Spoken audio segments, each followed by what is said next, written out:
What's up, boxing world? 6:26 in the a.m. Sunday morning. Just got done watching Kell Brooks defeat Shawn Porter for the welterweight title on Showtime. Made my prediction on Leave It in the Ring radio. I said that Shawn Porter would in fact stop Kell Brooks in 5 rounds. Wow, wrong. Anyway, I based my prediction off of Kell Brooks' last fight against Flamenco. He didn't really look that impressive. It was just you look at that Kell Brook and this Kell Brook, two different fighters.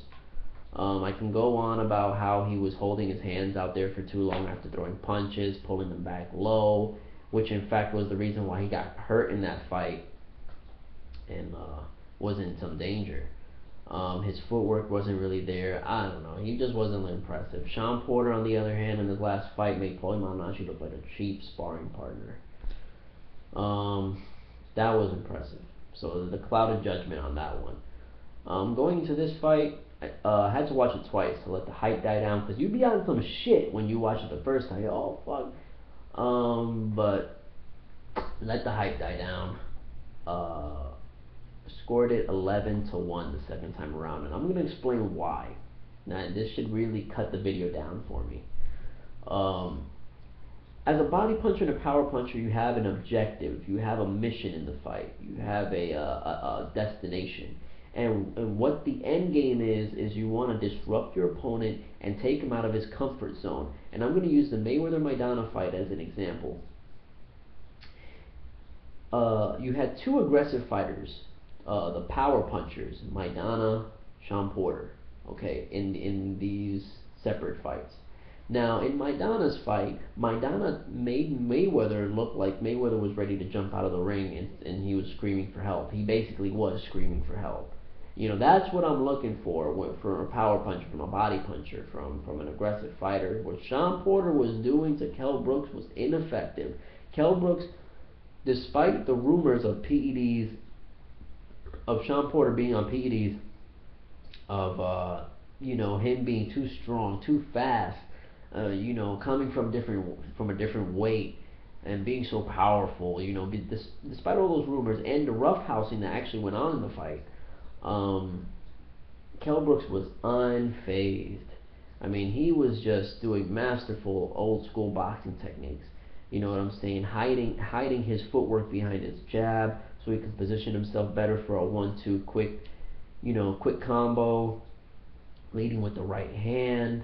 You know what I'm saying? And all the clinching was because of Shawn Porter. Whether motherfuckers want to accept it or not, all the clinching was because of Shawn Porter. And I'm going to explain why. If you're the shorter fighter, if you're the aggressive fighter, if you want to get on the inside, it is your job to judge distance and know when and where the fighter is going to clinch. Now, Mike Tyson wouldn't be in a lot of clinches as a fighter. He would work on the inside. He would constantly be, pivoting, taking steps back, just to keep you at a certain range of comfort for him.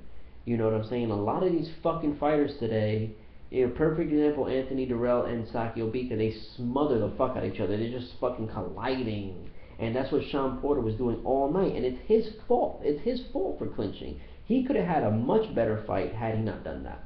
And that's his fault. He should have known where the range was. He should have known, how far he could have gone into the pocket with Kell Brooks before a clinch was initiated. Instead, we're getting fucking headbutts, we're getting fucking wrestling, and all this bullshit, and I can't stand that. That's all the aggressive fighters' fault. There are some fighters like Andre Ward, who fucking clinch like there's no fucking tomorrow. Like Danny Garcia fucking clinches like there's no fucking tomorrow. Like it's the fucking MMA or UFC or fucking Bellator, some shit. That's a different story though. Regardless, that's how I scored the fight. That's why I was impressed with Kell Brooks.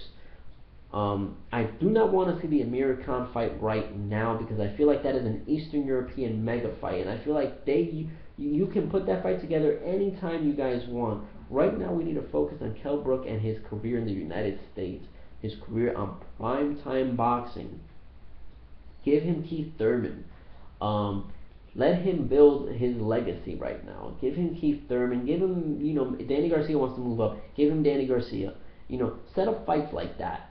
You know what I'm saying? Don't give him Amir Khan. I mean, because if he beats Amir Khan had a glass jaw. Amir Khan, he's washed up. He's never really been that. He's always kind of bursted at the top. You know what I'm saying? Like, there's too many. There's a bigger downside to that than there's an upside to that. Point is, Kell Brooks looked impressive. Shawn Porter looked like a fucking kid in there. Who knows what the fuck was going on with Shawn Porter? It just did not look impressive at all in this fight. Got rocked a lot. Got hit a lot. Was not effective. That's all I can say. I'm gonna be out. It's really late in the fucking morning. I'm gonna be on Leave It in the Ring. I'm gonna definitely call in. It's a great show. If anybody comes across this video and you don't know what Leave It in the Ring is, type that in on Google. Follow them on Facebook. Follow them on Twitter at Leave It in the Ring. You can follow me on Twitter at Rob Riddler. I'm gonna call into the show. I'm gonna talk to those guys, chop it up with them about it. Two great hosts, Dave Duenas and Gabriel Montoya. Check it out. They have other branch off shows that they do throughout the week. Check them out. I'm gonna head out here. I'm gonna wear these fucking shades of shame right now because my prediction was fucking ridiculous. Yeah.